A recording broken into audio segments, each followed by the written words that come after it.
It's just loading.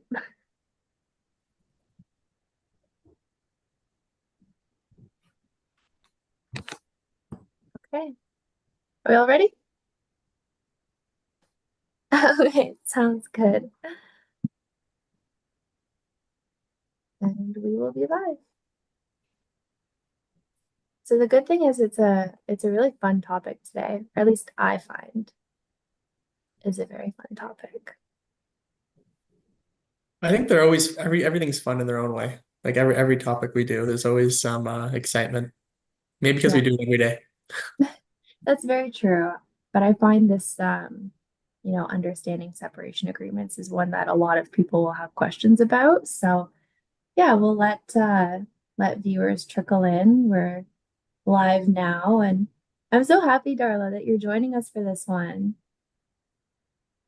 Thank you, Steph. I'm happy to be here. Is this your first after hours?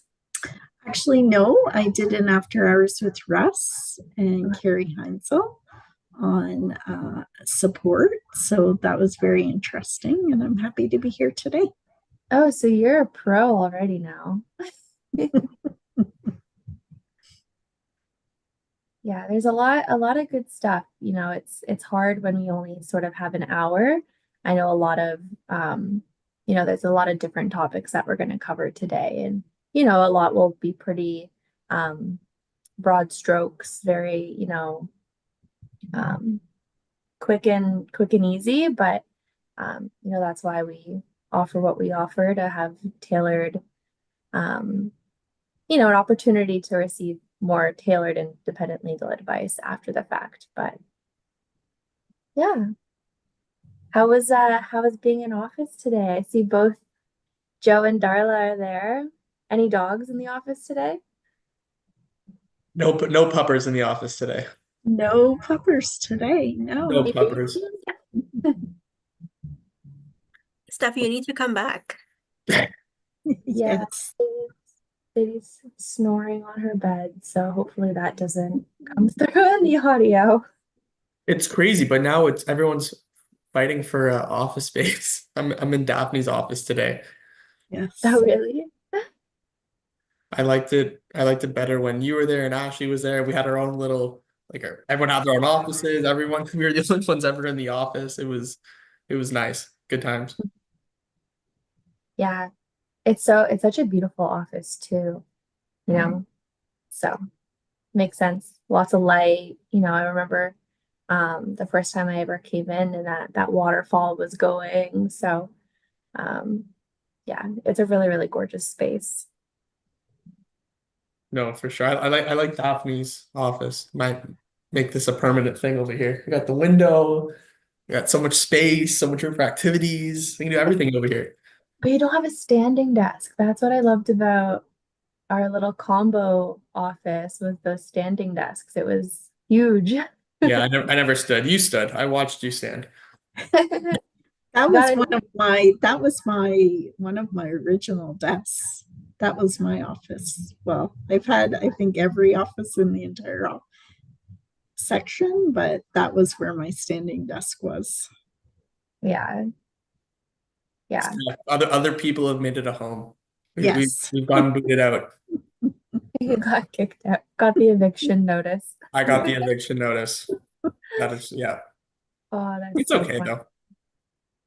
Yeah. It's a big change, so many changes, but So many, but it's okay. Listen, like I said, it's people do come in more often than me, so I gotta be fair in that sense, right? yeah, 100%. And I'm a good sport. I'm always a good sport. Except Oh, when you don't want to consent to late file, then I get angry.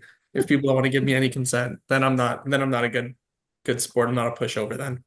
yeah, that's a whole topic for I think another day, struggles with opposing counsel or self-represented litigants, how to navigate those challenges. I think that could be, a Oh, that topic. could definitely be a topic.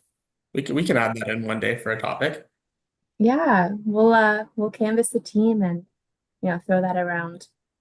But I do see we're approaching after hours. We Um, are.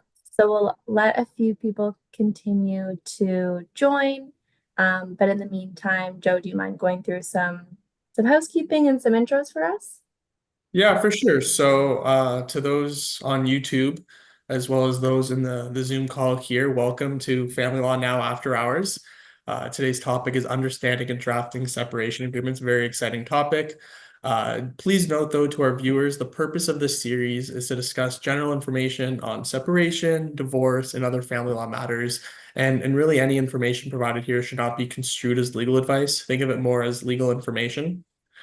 We do have a Q&A feature in Zoom. Unfortunately, it's not available for those on YouTube. But we do have a Q&A feature for everyone here to submit your questions and comments throughout the show.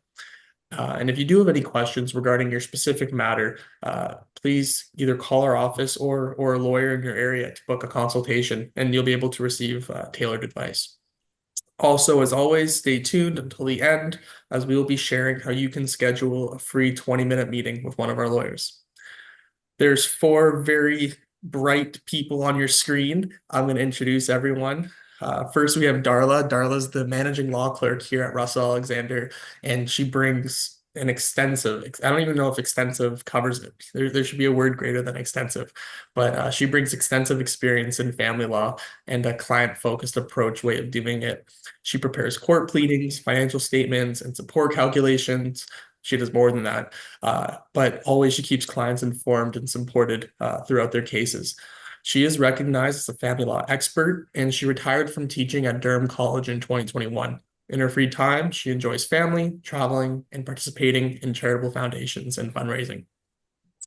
Steph was called to the bar. Thanks, Joseph. No Hi, problem. everyone. Hi, everyone. Thank you, Joseph. Hi, thanks for joining us today. Steph was called to the bar in 2022, and she is an associate lawyer here at the firm, and she is committed to assisting our clients through what is traditionally a difficult time, and her goal is always to make the process easier in any way that she can. Steph graduated with honors from Queen's University in 2018, and she obtained her law degree from the University of Liverpool in 2020, graduating with first-class honors. During her time at law school, she was honored to receive awards for academic achievements, including the Family Law Prize, and this achievement is awarded for the best assessment performance in family law, and it's sponsored by the University of Liverpool School of Law and Social Justice. We have Shanza on the screen as well. Shanza is a dedicated family lawyer here at the firm as well, with a strong focus on compassionate and effective legal representation. Her background in business management enhances her strategic approach to legal matters, and she excels in negotiation, achieving favorable settlements through strategic dialogue and strong advocacy for her clients. She prioritizes clear communication, ensuring that clients are informed and empowered throughout the legal process. Last but not least, you have me. I am, or what I think I am, a compassionate family lawyer. People do call me compassionate, but I am a compassionate family lawyer, driven by a deep desire to support families through challenging times. With a background in commerce, I bring a strong negotiation, analytical, and critical thinking skill to my legal practice. During my articling period, I gained confidence in handling a wide range of family law matters, and I emphasize active listening, clear communication, and empathy, which fosters a comfortable environment for clients. I am certified as a collaborative lawyer with the Ontario Association of Collaborative Professionals, and thus I offer clients an alternative dispute resolution approach to avoiding court. Outside of work, I'm a dedicated Toronto Maple Leafs fan. They're playing great, first in the Atlantic, and an LA Rams fan, and I enjoy playing hockey and watching comedy movies. And with that, this is the introduction of the 4 people on your screen. Always got to sneak the Leafs, support in there. I feel like every week that's how I'm gonna get my Leafs update is from you, Joe. You gotta bleed blue. Gotta bleed blue. It's the only way. So as Joseph mentioned, today we're talking about separation agreements, and Shanza, let's go right to you. Can you explain the purpose, the significance of separation agreements, especially through, the divorce process or separation process? Of course, Stephanie. And thank you, Darla, for joining us today. Glad to have you here. Before I kind of talk about separation agreements, I think the first thing that needs to be addressed is when do you need a separation agreement? And the thing is, I think sometimes people get confused between separation and divorce. However, these can be 2 distinct things legally. Separation agreements come in at the time of separation. versus when you are getting your divorce order or applying for a divorce application. In Ontario, if you are married, the requirement is to live separate and apart for 1 year before applying for a divorce. That's one of the grounds for the application. If you're not married, then obviously you stop at separation. When parties separate, is when they need that separation agreement. And a separation agreement, it's a formal contract between two spouses, and it addresses key issues that comes in when two people decide to separate. So it will deal with issues like property division, spousal support. If there's children, then child support, parenting time, decision making. All of these issues are dealt with, and they're formalized to basically protect the interest of both parties. You want to get independent legal counsel to ensure the agreement is fair and comprehensive. Getting legal advice makes it more likely for an agreement to stand in court. Sometimes people will enter into agreements on their own without any guidance, and we see these kind of agreements and they don't sometimes cover major issues. They can be very one-sided or contrary to the law sometimes. Right, so having that guidance kind of helps parties understand the purpose of these agreements and the type of issues you want to deal with as you separate and go your own separate ways. And the reasons you want to enter into an agreement is because the separation agreement will set out clear rules for both parties, making sure everyone knows their rights, their responsibilities, and having this in writing gives both parties peace of mind, knowing that the agreement can be enforced if needed. With the separation agreement, couples can settle their issues without going to court, which can be quicker, cheaper, way less stressful. When both sides agree on the terms, it helps avoid a messy legal fight and it keeps things more cooperative. The separation agreement often itself will lay out the groundwork for the divorce. Under the Divorce Act, the court kind of requires that reasonable arrangements for child support, parenting time, and decision making, they need to be in place before you can get a divorce order. And after signing the separation agreement and having canvassed all these issues, you can then move ahead with the divorce application. You include the agreement as part of it as to your settlement on the major issues that needs to be dealt with as you both kind of separate and kind of go your own ways. Thanks, Shanza. Yeah, that's a great overview. It's, I think we say this every week, but we could spend an hour just on one of these topics that we're going to go through today.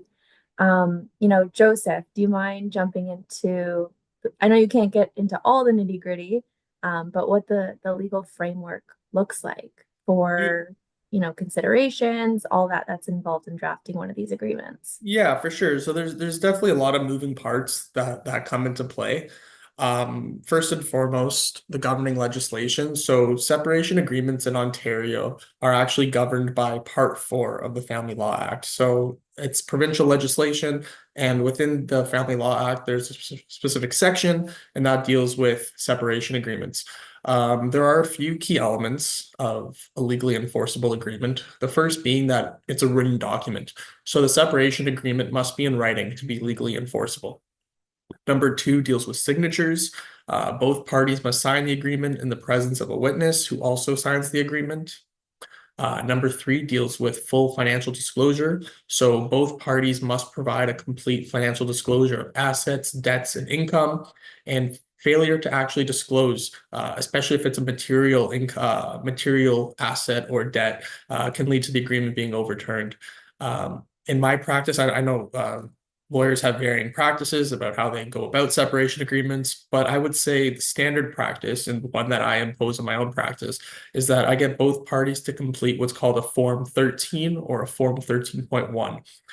These are court documents, but they are the gold standard for negotiations outside of court as well. And depending if the parties are married or not, so if it's a common law couple, then we would go ahead with a Form 13. And if they're married, we would use a Form 13.1. And that would be the best way to gather all necessary financial disclosure needed for the separation agreement. Plus, it allows the document to be sworn, which means that the person putting forward the information is swearing or affirming to the truth of its contents, which is also really important. Another key aspect is what's called independent legal advice. And this is actually not necessarily a legal requirement for a separation agreement, but it's something that's highly recommended. And that's to ensure that each party understands their rights and obligations before going into and signing into the agreement. The one thing about independent legal advice is that agreements that are signed without it could be challenged on grounds of coercion or unfairness. So this is a really key thing that is important that you incorporate into your agreement. And first and foremost, why I believe that no party should be making what's called kitchen table agreements, and they should be seeking out independent legal advice before drafting and signing an agreement. And finally, this also isn't necessarily a legal requirement, but it should be at the forefront of both parties' minds when drafting and negotiating terms for a separation agreement, and that's the best interest of the child. That's something that we speak to weekly in all of our sessions. It always comes up. It always finds a way to come up. But if the agreement involves children, any parenting arrangement or child support provisions must focus on the best interest of the child, and that's per either the Children's Law Reform Act, and the Divorce Act. Agreements that do not serve the child's best interests may not be enforceable. That means not contracting out of child support, making sure that the parties are paying the correct guideline amount, ensuring that the parenting arrangement is to the benefit of the child. So these are things that if one party raises a concern down the road, a court's going to look at this and they're going to say, well, is this what was considered? And if so, should this agreement be set aside? So I would say those are the key elements of an enforceable agreement. Thanks, Joe. Yeah, and just to touch on some components or some considerations that parties may include in a separation agreement. It's important to kind of preface this with every couple is different, every family is different. What one separating couple might have to deal with might not be, something another separating couple has to deal with. So it's very, very important to receive tailored independent legal advice. These kitchen table agreements, like Joe mentioned, or these downloadable PDF broad stroke agreements online, they may not even be applicable to your circumstances. So in addition to the background and the definitions, it's really, really important to include a resolution on all issues that arise from the breakdown of your specific relationship. So parenting provisions is one element if children are involved. So you'll need to detail provisions pertaining to decision-making responsibility. Is it in the best interest of the children or the child to have joint decision-making responsibility, sole decision-making responsibility, parallel decision-making responsibility? So there are various different ways that you can go about that. The other thing is parenting time. So what is the schedule going to look like? Are the children going to be in a shared parenting arrangement, 50-50, 60-40? Is there going to be one primary parent with the other having parenting time, whether that's every other weekend or, midweek overnights? What's the schedule going to look like? Another thing to always consider including is holiday considerations. Every time, every year leading up to winter break, March break, lawyers typically get, very, very busy because people are trying to figure out, are the children at your house, my house? How are we splitting it? So if you're able to iron out all of those details in advance and detail them in a separation agreement, it saves that headache down the line. Another consideration for parenting time is vacation. Are each parent's going to have 1 week, 2 weeks a year? What's that going to look like? How are you going to notify the other parent of the dates that you want to choose? You're going to provide an itinerary, a travel consent form. So all of these little things that might not be pertinent right now, but they may come up in the future. It's always best to iron those out. Some other considerations would be communication protocols, terms around introducing new partners to the kids, which parent is going to hang on to the documents, the passports, the health cards. Ultimately, the more that you can agree on in advance, the less likely you're going to have to go back to lawyers or come back and have an argument on issues down the line. So following those parenting provisions, it's also important to consider support arrangements. Child support, as Joseph mentioned, it's the right of the child. You can't contract out of it. So a determination of child support will have to be based on the parent's income, where the kids are living. And it's important to include a provision that the parties will exchange financial disclosure every year so that an adjustment can be made accordingly. You may also want to include how any special expenses will be shared for the kids. Is that 50-50? Is it proportionate to each party's income? You may also want to specify what is considered a special expense. Daycare, tutoring, dance, hockey, soccer, these things can add up. So are, ski passes considered a Section 7 expense, or are they something that, one parent might take the responsibility on themselves if they want to take the kids skiing that winter? All of those things, again, the more you can agree on, the easier it will be down the line. Spousal support, another big one. There's so many different options, lump sum versus periodic, what circumstances might vary or terminate support. Is there a waiver of support because of the parties' financial independence from one another? Life insurance to secure support obligations. If there's a child support obligation, you'll want to include provisions that detail any life insurance responsibilities there. What are the circumstances around medical and dental coverage? Will you maintain it? Will you get new coverage if you lose it? And for married spouses, another major element is, like Shanza mentioned, division of property and equalization. We've talked about this in previous weeks, so I won't go into the nitty-gritty on that. But it's always important to remember that division of property doesn't just mean your home or a cottage, all assets, all debts, so stocks, pensions, investments, bank accounts, loans, lines of credit. And that circles back to what Joe mentioned about the importance of financial disclosure. What's going to happen to the matrimonial home if there is one? Is there a buyout? Are you going to sell it? So while I'm winded from all of that information, you can see that there's so many things, so many considerations that can be included in a separation agreement. And why I'm again going to emphasize it's super, super important to speak to a lawyer, get independent legal advice to ensure you don't miss any of those holes.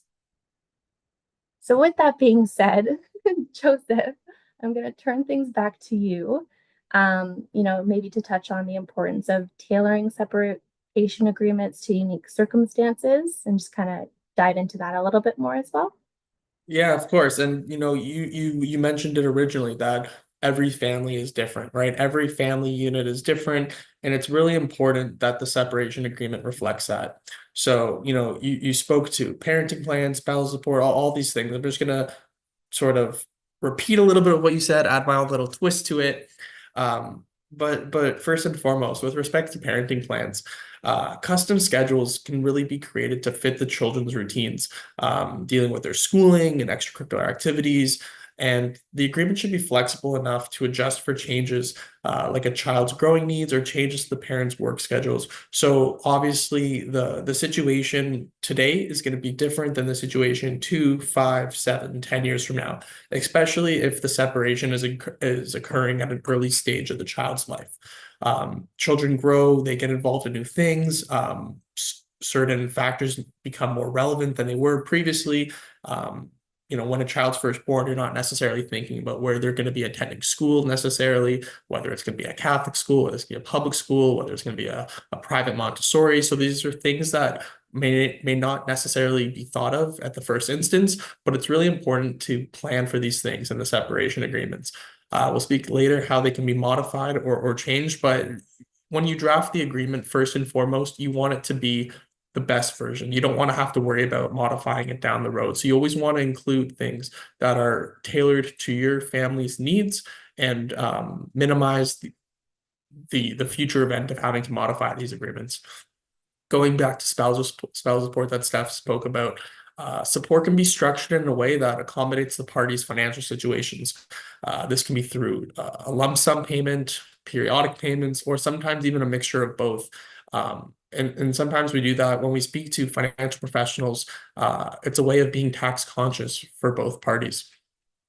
Support agreements may also take into account factors like the length of the relationship, earning potential, and future needs. Whereas if you were to go to court, this is something that's going to be ordered by a judge, and you may not have control about the terms in which the support's ordered. So that's why, first and foremost, I like bringing parties to the negotiation table through a separation agreement. You have more control over the outcome. So these are certain things that we can be creative about and do things maybe unconventionally, as opposed to having a third party like a judge making a determination on your matter without having even met you, having met your children. Going about with respects to property division, the agreement can allow for flexible asset division. That's something that's usually less the case when going to court. So for example, one spouse can keep the matrimonial home in exchange for other assets, also known as a spousal buyout. And while both parties are still considering the equalization of net family property, that principle, which is enshrined in Ontario family law. So there's ways we can be unique in allowing for property division that's tax conscious, tax effective, as well as something that a court may not order, such as a spousal buyout.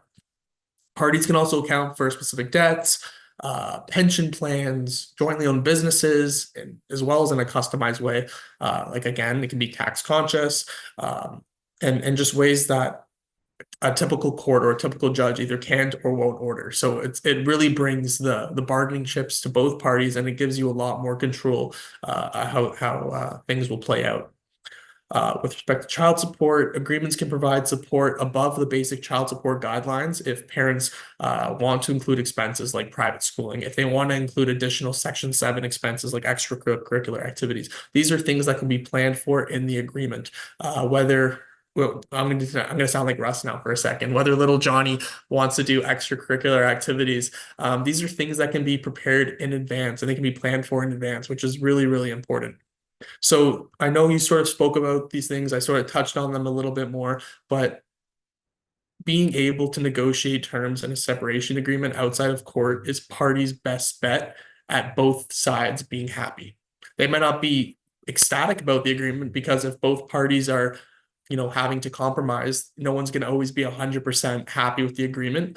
But if that's the case, if both parties are unhappy with the agreement or not 100% happy with the agreement, you know that you have a good, solid agreement that's fair to both sides.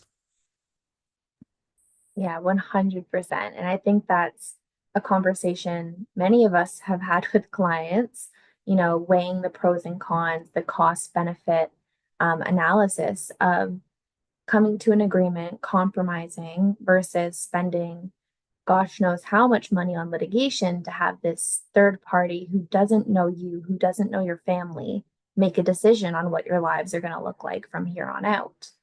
Another thing that we all will really emphasize before signing any type of agreement with any client is making sure that they understand that these are domestic contracts, they are binding. It's really, really important that both parties understand their obligations, their entitlements. Both parties understand that they're entitled to independent legal advice. They've investigated each other's financial circumstances. They're satisfied with that investigation. And the terms that were reached, they've taken the Divorce Act or the Family Law Act or, any legislation that's applicable. They've taken that into consideration and acknowledged that the terms they've reached, they satisfy those objectives. And that's really the goal with the separation agreement, is to provide that finality, that comfort, and that kind of ribbon or bow on your separation. So turning our minds to, litigation, there are other alternatives such as mediation. Shanza, do you mind maybe diving into those kind of options and different avenues parties could take? Yeah, so we're looking at mediation, we're looking at litigation, and these are two different approaches that parties can take to resolve issues in a separation. Mediation is usually, it can be faster, it can be cheaper, it can also be more flexible and less stressful. And I sound biased here, but I am. And it allows couples to maintain control over the outcome. It's a better option for couples who can still communicate and are willing to work together. On the other hand, we have litigation, which is a more formal process. It's a lengthy process. It's better for a situation where there's no room for negotiation or compromise and very high conflict cases, where there isn't much willingness to negotiate. Even for those cases, attempting mediation could be it, but in general, if you're looking at, high conflict case, litigation could be the better option, but it can be costly, it can be time consuming, and it can be emotionally draining. In terms of process, mediation is a voluntary process where both parties kind of come together, they work together with a neutral third-party mediator to negotiate and resolve their issues. The mediator kind of helps guide the conversation. They're there to help the parties, but the decision at the end of the day remains in the hand of the couple. A litigation, on the other hand, involves going to court, where a judge will make decisions for the parties after they hear arguments from both sides. Each party could have a lawyer representing them. And in general, the process is more formal, it's adversarial. The court will make the final decision based on the law and the evidence that was presented. There's not a lot of flexibility there. And so with mediation, the parties are able to maintain control over the outcome. They negotiate directly with each other with the mediator's help, who's there to kind of guide those conversations. And they're able to, for the most part, reach an agreement that will work for both of them. And the litigation control, on the other hand, is handed over to the judge, who will make that final call and make the final decision. And a lot of times parties don't always like that. At least with the negotiation, they kind of have some control over what they're agreeing to. However, with litigation, both parties put their case forward, but the final decision is up to the judge and how they would want to rule on the issues. Another aspect to take into consideration is time and cost. Mediation is generally quicker. Like I said earlier, it can be more cost effective. This is because it's a less formal process. It doesn't involve lengthy court procedures. And couples are, they're there to reach an agreement, and they can do it in a matter of, weeks or months. And the costs are usually limited to, the mediator who you're attending to, the legal fees if there is counsel involved. Litigation, on the other hand, we are looking at a more time-consuming process. Court cases can take years to resolve, especially if the case is complex or if we're dealing with multiple issues. Then we can be looking at a very long road. And then in terms of costs, we're looking at legal fees, we're looking at court costs, and these expenses can add up quickly, and they can make it a much pricier option. Another aspect to take into account is stress and emotional impact. Mediation tends to be less stressful because it does encourage open communication and cooperation, and parties are kind of able to, air their concerns. They feel more heard. It's also helpful if you are dealing with parenting issues and you're looking at maintaining a co-parenting relationship with your partner. In those cases, mediation is a better option because you're kind of able to, maintain that communication with them and cooperation with them. Litigation is often more stressful. There's pressure, there's uncertainty. The process itself is very adversarial, and it can take an emotional toll on the parties. And lastly, I'll just hit on flexibility a little bit. With mediation, there's control, there's flexibility, so there can be creative solutions that might not always be available through courts. And, Joe kind of talked about that already a little bit. When you are negotiating, you have the ability to get more creative with your solutions, right? But when you're going in front of a judge, there's not much of that.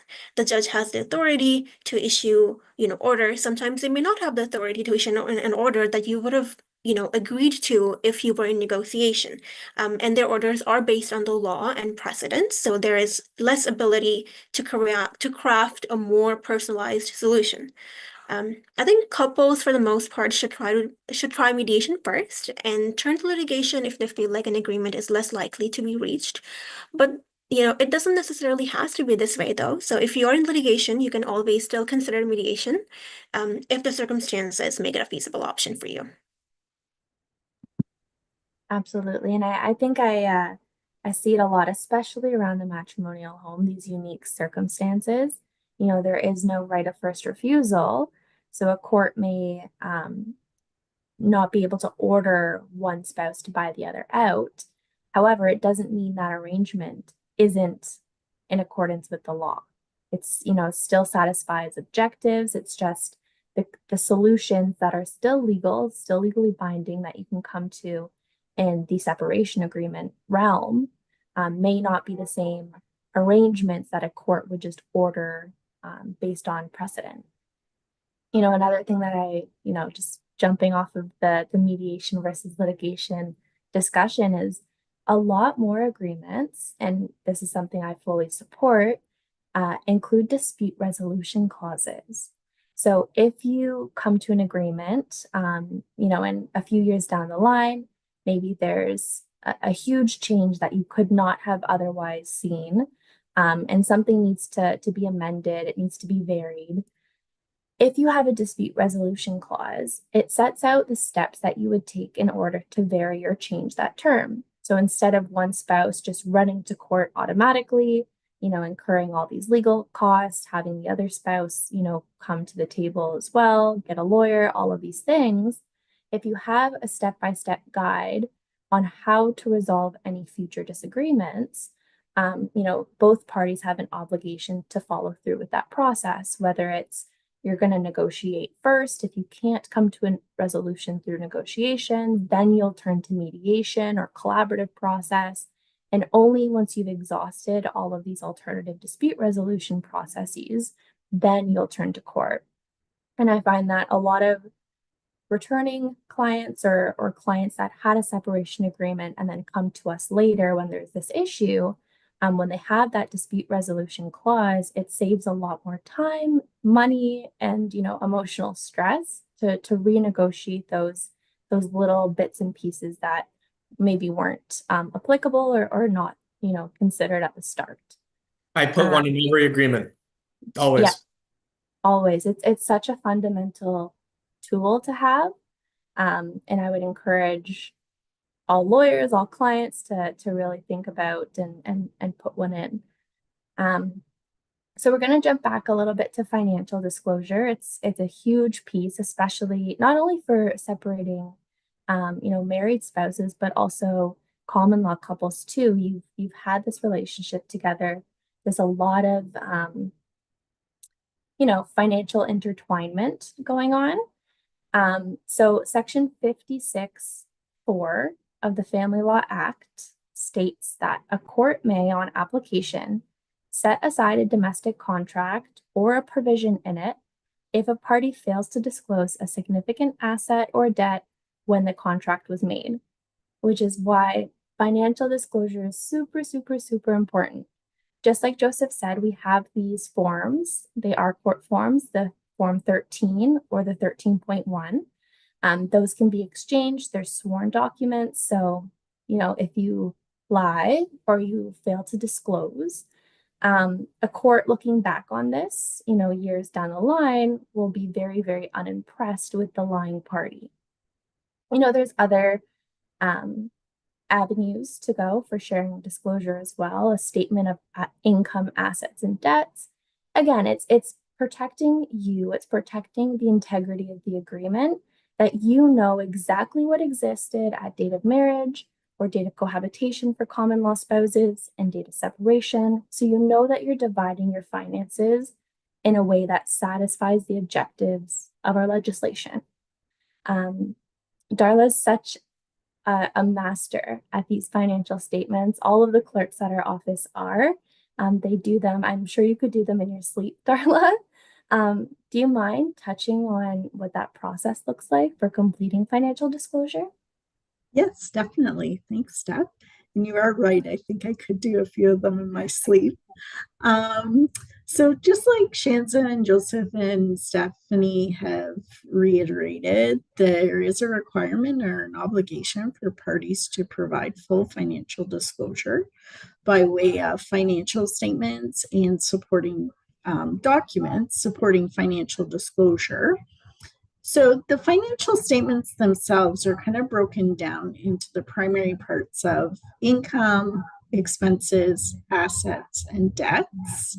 So the law clerk in the firm assigned to the file will probably send the client a fillable financial statement form, whether that is a Form 13 for support only or a Form 13.1 for property and support issues. The law clerk will also work hand in hand with the client. The forms themselves, for some, may be quite overwhelming. So the law clerks are here to assist you to get through that hurdle. And even if it means you sending your current pay stubs and your notices of assessment, then we can complete the income section. Income is always current values. You would have to complete the expense section independently. However, again, we're here to assist where needed. And assets and debts, if it's a Form 13 support only, then those are current values.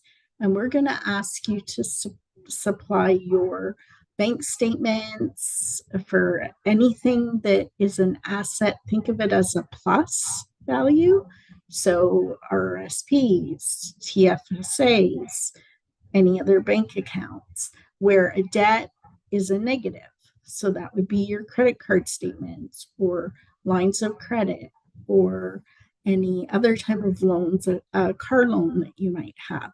So even if you can provide your statements to support those amounts, then the law clerk can assist you in completing your financial statement as well. And we will assemble all of your financial disclosure into a financial disclosure brief, or definitely whether it's a separation agreement or otherwise, like it is a requirement to complete that financial disclosure. So we're here to help as a law clerk, and again, like, it can be overwhelming, but it's not impossible for us to assist you in that regard. So that would be the process, basically completing to the best of your ability the blank form, financial statement, and providing us with all of the disclosure, and then we would assemble the documents for you. Yeah, thanks, Darla. And it's absolutely true. It can be quite intimidating. These forms, they're court forms, but even when we're doing separation agreements, they're always best to have because, like Joseph mentioned, they're sworn affidavits. You're swelling that line in all, law and order shows you swear to tell the truth, the whole truth, and nothing but the truth. You're swearing, affirming that in that document. And I think that the clerks at our firm do such an incredible job, and that's such a testament to you, Darla, on walking our clients through that really intimidating, stressful, overwhelming process to break it down and make it as simple and as pain-free as possible. Yes. Yeah, and it's again, like, if you have the bank statements, then that will support, though you are swearing that that document is true. And with the bank statements, there's no reason why you shouldn't be able to swear that's true, because we're going to review the bank statements to ensure that the amounts are inserted correctly. Numbers don't lie, Darla, right? Numbers don't lie.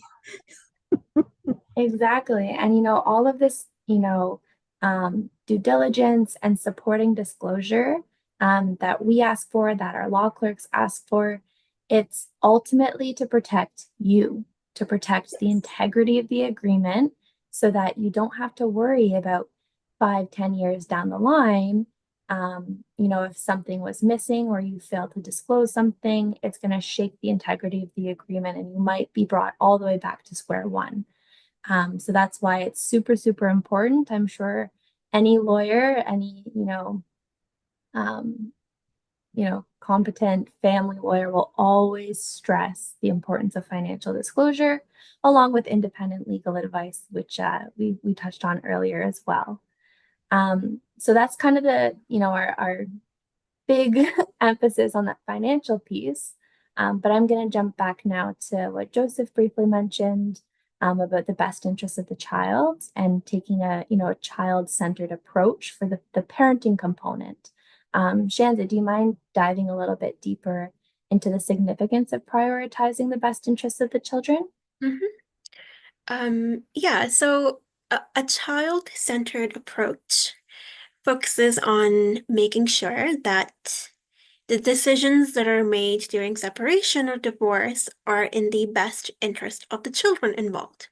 It's an important approach when dealing with parenting and child support arrangements. The top priority should always be the well-being of the children. Decisions about, parenting time, living arrangements, and how major decisions will be made, such as schooling, healthcare. These are really the big topics that we are talking about, and all of these issues should focus on what's best for the child. And this doesn't always have to be, what the parents want or what's easier for them. It always has to be about the children. And even if you find yourself in litigation and you find yourself in court, even the legal test that the courts apply for these kind of decisions is the best interest of the children. And there is a list of factors that the courts will look at to kind of help them make that determination. And these factors include things like the emotional well-being and health of the child, their views, if that is an appropriate consideration considering the age of the child, their relationship with the parents, in extended family, the history of care, and if there is any family violence, any impact of that on the child, among other factors. So really the courts will kind of hit on, these factors to determine what is an arrangement that is in the best interest of the children. Earlier, even Joe kind of hit on, he talked about flexibility and unique needs of each couple when you're drafting the agreement. And really, when we're talking about parenting arrangements, we're talking about living arrangements, what we're looking at is the unique needs of each child. And you want to be flexible and you want to look at what's good for the children, right? And the responsibility that this puts on the parents looking at what's best for the children is maintaining a cooperative co-parenting relationship with your partner. We see parents who can be too focused on the conflict to sometimes properly decide and think about, the children. But we always encourage looking at the children's need.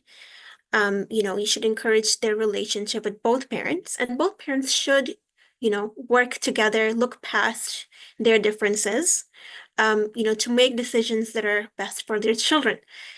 You want to have a good relationship with the co-parent because especially if you're dealing with young children, you're going to have a long road ahead of you where you're going to co-parent with your ex-partner. And Russ talks about this too, like at your graduation, do you want both parents, at your child's graduation? You too, right? And based on your conflict, it's you're not making the right decision if you're focused on the conflict and other matters to minimize the impact that would have on your child if they don't have both parents in their life as they grow older and live their own lives. They want to have a living relationship with both parents. So, it's best to reduce conflict and create that healthier atmosphere. It's good for the children to feel secure, knowing that both parents are committed to working together for their well-being. Another aspect of best interest is looking at, consistency and stability for the children. So when you are actually negotiating these arrangements, you want to make sure that you are entering into a routine for your children that maintains that flexibility for them. You need minimal disruption for your children as you are going through the separation and divorce. Their everyday life should be minimally impacted. So their school, their activities, their relationship with their friends and family, you want to make sure that they're able able to maintain those things, and there are minimal changes to their well-being and to their lives, as it was while you were married versus now that you are now having to deal with two separate households. Lastly, there is child support as well. That is also there for the well-being of the children when you're determining the child support amount. The goal is to ensure that the child's needs are their needs are met, and that's the purpose of the child support payment that goes from one parent to the other. We have the guidelines to determine the amount based on the incomes of both parties. And really, I think it's good for parents to kind of know that they're making these payments for the children and their needs and and their lifestyle, and whether their needs are met by the parent who is spending, the children might be residing with. Overall, keeping the children's best interest, should always be at the forefront. You want to minimize the emotional impact that this separation and divorce can have on them. Thanks, Shanza. Yeah, and I'm gonna just take that opportunity to also, plug something that our firm is very proud to offer and to encourage is the collaborative process. Whether it's the financial components that we touched on or the parenting components that Shanza just touched on, the collaborative process is such a unique and special way to negotiate separation agreements, whereby you can bring in a family neutral.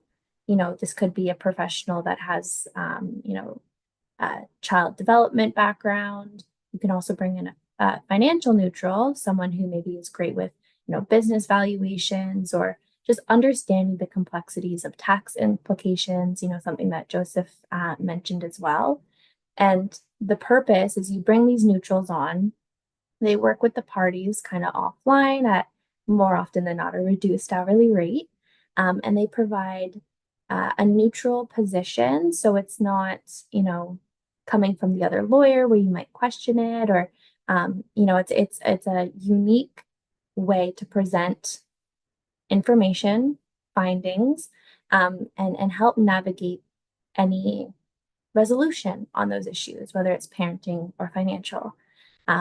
So if you are contacting a lawyer or you're considering a lawyer, I definitely would recommend looking at the collaborative approach, especially if your goal is to negotiate a separation agreement, to not go to court. That's something that the collaborative process really focuses on. It's the commitment to negotiations. So with that being said, Joseph, what happens if we have an agreement and it's, one side's not following it? Is there a way to enforce an agreement, or, if there needs to be a modification, a way to do that? Yeah, so I mean, I think first and foremost, what I would like to say is that with respects to enforcement of agreements, that if a separation agreement has not been filed with the court, which sometimes it isn't, and there's reasons for that, they are still legally binding. Separation agreements are legally binding contracts and can be enforced by the courts if they are filed or if they're not filed. So that's number one. And the reason a separation agreement will be filed is if normally if there are support obligations by one party and they would like that to be enforced by FRO, so which FRO is being the Family Responsibility Office, and if in order for FRO to be able to actually enforce those payments, they have to be directed by a court to do so. So that's the reason normally for separation agreements to be filed as an order with the court, and then that's how FRO enforces. But if your separation agreement is not filed with the court and it's not a court order, the separation agreement is still legally binding. But with respect to court enforcement, if one party does fail, as you said, Steph, to meet their obligations, for example, that can be a non-payment of support. It can be a denial of visitation if one parent's not agreeing to the parenting time stipulated in the agreement. The other party can apply to the court for enforcement, excuse me. As I mentioned before, with respects to the Family Responsibility Office, support provisions can actually be registered with FRO, the Family Responsibility Office, and that ensures automatic enforcement of child or spousal support payments. So it's not leaving it up to you to be chasing for that money, either for your child or for yourself, spousal, but there is a government entity which automatically enforces this. So that's one provision that you don't have to worry about if you file the agreement. And with FRO, they actually have the authority to garnish wages. They can suspend a person's driver's license. They can take away their passport. Those are just some of the measures that they can use to collect unpaid support. We hear horror stories of people actually being imprisoned because of not paying support. That is possible, but there are steps, there are stages before we get there. Because normally, if someone's in jail, that doesn't help you getting the money your child or you are entitled to, right? So that's always a last step. So that deals with sort of the enforcement section of these agreements. Either you bring it to court to enforce it, or you even have a third party like FRO to be able to automatically enforce support payments. With respects to modifying the agreement, most agreements do have a clause where the parties can make amendments to the agreement, amendments just being changes or revisions, and they can do that on consent, meaning both parties agree to that, just by signing and dating the agreement in front of the witness. They can cross it out, manually put their change in pen. There's witnesses to attest to that, and then it's done. That's normally a boilerplate clause or term that's already incorporated into the agreement, allowing for parties to do that. We spoke about it earlier today. Most agreements have a dispute resolution clause about ways to go about modifying or amending the agreement, in addition to just both parties coming to a consent. And obviously the dispute resolution clause is there because the parties cannot agree to the amendment not to consent. They need a third party's help to do so. So those agreements with respect to the dispute resolution clause, it could involve negotiation with the respective counsels who maybe helped drafted the agreement, who provided the ILA, and it can also be staged dispute resolution. So it can deal with negotiation, then it can go to mediation. If you want to incorporate arbitration, you can set out a provision for how many days one party has to give notice before filing a court application. There's so many things that can be incorporated dealing with modifying agreements. So you really have to be sure of A, what's listed in your agreement. Is there a dispute resolution clause? B, how do I follow it, and making sure I'm following it accordingly. Because more often than not, if you start a court application and the agreement doesn't allow for that, the judge is going to be like, right here, it says what you have to do. Why are you coming here? You're wasting time, and costs can be ordered against you, right? With respects to a material change in circumstances, the term material means important. Is it something that's an important change? And sometimes a person can bring forward a court application, what's also called a motion to change if it's in relation to a separation agreement, and they can ask the court to modify the agreement if there has been a significant change in circumstances. This usually arises if there's a need for a change in spousal support, change in child support. Sometimes parties, one party wants to move, they want to do a relocation. Maybe the parenting time schedule needs to be changed for whatever reason. So there's ways in which the court will modify the agreement, and that's through starting a court application. Parties, like I said, they can do it by consent. If both parties agree on the change, they can enter into a consent order to modify the agreement, and that allows them to skip going in front of a judge and asking for their relief. It's a big time saver and a big cost saver as well, if the parties can agree on consent. And then last but not least, going back to the court application, if there is a disagreement about the change, you've gone through the dispute resolution clauses, you've attended the negotiation, you've done the mediation, you're still in an impasse, you then would bring a court application, as Steph said. And the party bringing the court application would ask the court to modify the terms of the agreement. As we said, it would be called a motion to change. And courts will generally allow changes if they are in the best interest of the children or they're necessary. For example, due to financial change. An example would be in relation to spousal support. Maybe a party, the payor, lost their job. They're not underemployed, or they're not unemployed. It's just for whatever reason they lost their job and they're no longer able to make their spousal support payments. This will go as a material change, and this will allow the courts to rectify that and to provide their thoughts on how this can be taken into consideration and figured out. With respects to review clauses, some agreements also include review clauses. where specific terms like spousal support or parenting time are set to be reviewed after a certain period or upon certain events. So this also allows the making of future modifications easier to navigate. So we spoke about it earlier about crafting an agreement that there's less of a possibility or need in the future to have to actually go to court to make these changes. If you incorporate things such as review clauses, for example, parent, if the child's really young, maybe the child is under 3, maybe when they get to grade school age, so maybe in 2, 3 years from now, there'll be a review in parenting time. Maybe one parent has primary residency and they want to gradually shift to a 2-2-3 schedule. There's so many things that can be taken into consideration. And having these review clauses in the agreements themselves saves so much time. You don't have to go to mediation after, you don't have to negotiate new terms. It's all in the agreement and it's all laid out for everyone. Thanks, Joe. Yeah, there's so many things to consider. Like this topic, we could probably spend hours and hours on all the different considerations.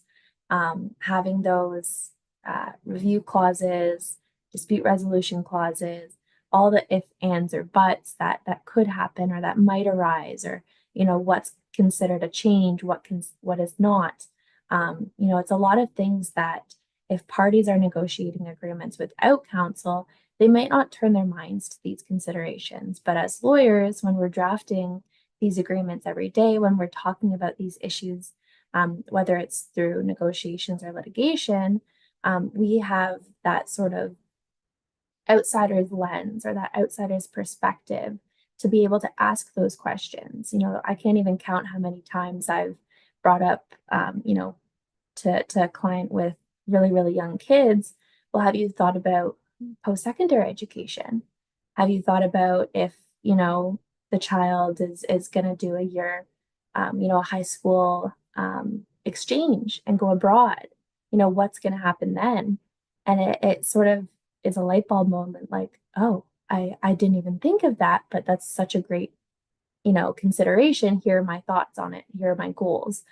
So it's really, really important. And Darla, what would you have to say to clients about getting that legal assistance, getting that advice, or parties that are like, I can just do this myself. I don't need a lawyer. What would you say to those people?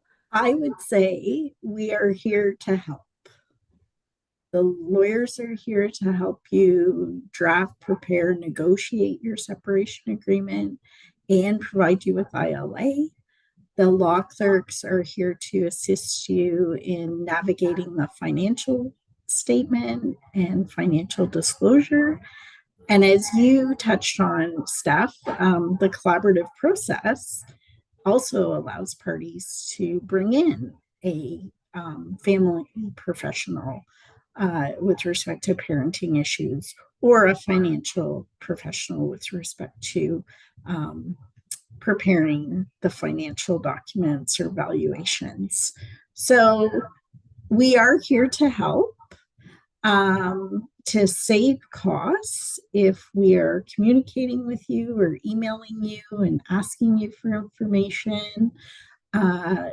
Give us the information so that we can help, get the job done for you, as opposed to not providing us the information and then we're sending follow-up emails to you, which will just increase your costs.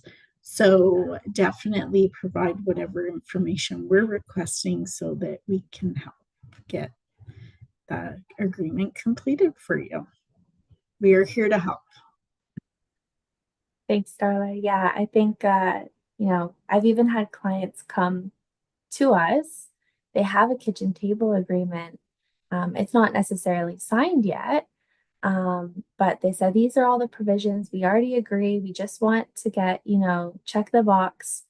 But there are so many missing elements that they didn't realize, were entitlements or obligations that they needed to fulfill. And they needed to check those boxes and, have the general terms. If they're waiving, spousal support or whatever, terms they've agreed on, have they considered the obligations and entitlements first and foremost?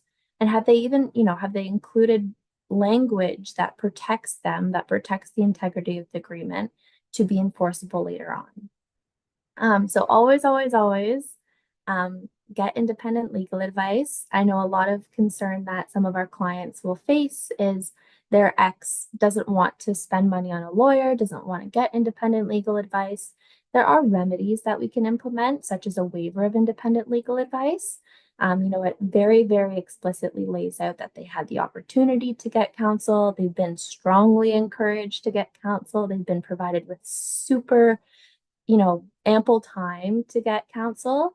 But separation agreements, they're a two-way street. It takes two to tango, and you can't force the other party to do anything. You can't coerce them. There can't be any signs of duress, and that comes with legal advice as well. So if you are going to take anything away, financial disclosure, independent legal advice, and making sure that whatever terms you're reaching in your separation agreement, you understand them, and they satisfy those objectives in our legislation. So thank you, everyone. I know we threw a lot of information at you today. Thank you for tuning into After Hours. For our Zoom attendees following this webinar, a brief survey will appear, allowing you to share your comments, any suggestions that you have for future topics. Your feedback, as always, is greatly appreciated.